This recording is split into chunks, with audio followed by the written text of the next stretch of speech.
ओम नमो भगवते वासुदेवाय। ओम नमो भगवते वासुदेवाय। राधे राधे, जय श्री कृष्ण। आप सभी का स्वागत है आपके अपने चैनल पर। आज की वीडियो में हम जानेंगे मार्गशीर्ष मास की एकादशी की व्रत कथा। महाराज युधिष्ठिर ने कहा, हे भगवान, आप तीनों लोकों के स्वामी, सबको सुख देने वाले और जगत के पति हैं।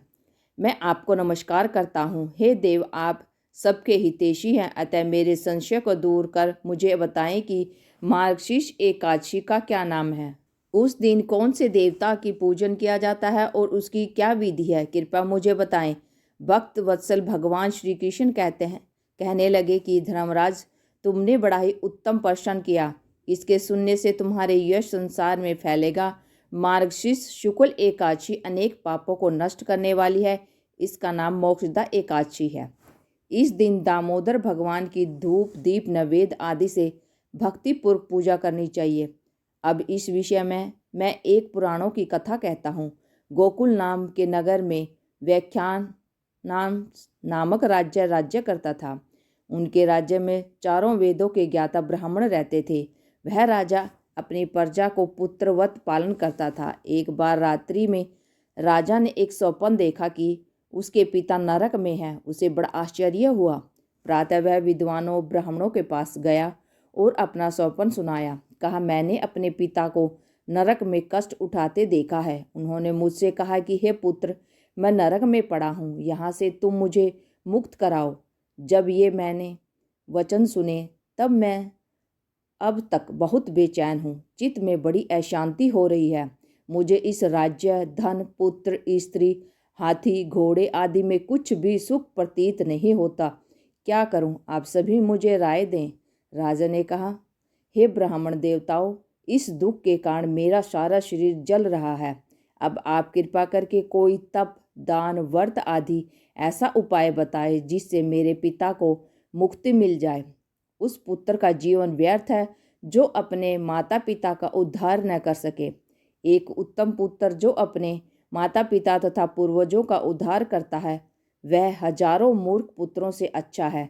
जैसे एक चंद्रमा सारे जगत में प्रकाश कर देता है, परंतु हजारों तारे नहीं कर सकते। ब्राह्मणों ने कहा, हे राजन, यहाँ पास ही भूत भविष्य वर्तमान के ज्ञाता पर्वत ऋषि का आश्रम है। आपकी समस्या का हल वे जरूर करेंगे। ऐसा सुनकर राजा मुनि के आश्रम पर गया।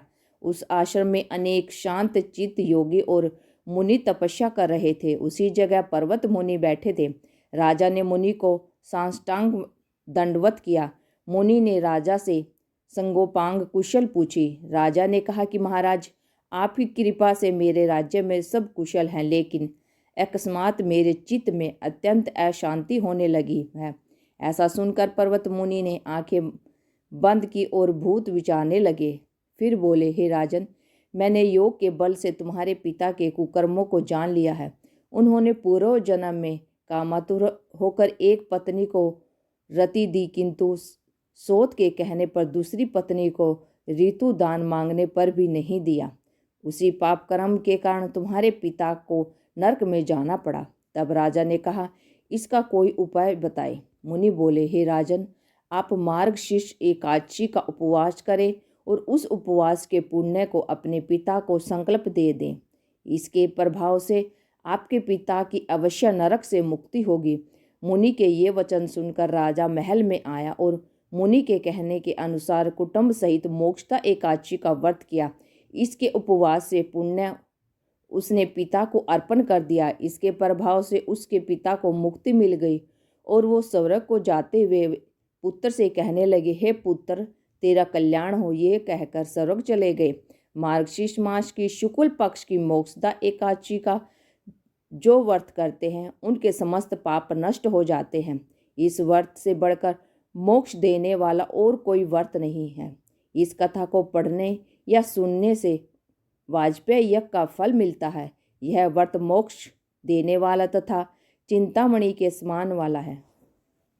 मोक्षदा एकादशी के दिन व्रत रखें, कथा को पढ़ें और सुनें।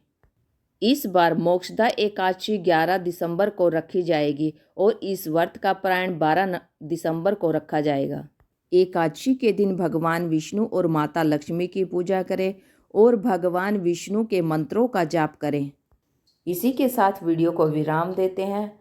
मोक्षदा एकादशी व्रत कथा आपको कैसी लगी? अगर अच्छी लगी है तो वीडियो को लाइक करें, शेयर करें और चैनल को सब्सक्राइब करके बेल आइकन जरूर दबा लें ताकि आने वाली हर वीडियो की अपडेट आप तक पहुंचती रहे। Thank you for watching my video. जय हिंद, जय भारत, जय श्री कृष्णा। ओम नमो भगवते वासुदेवाय। राधे राधे, जय श्री कृष्ण।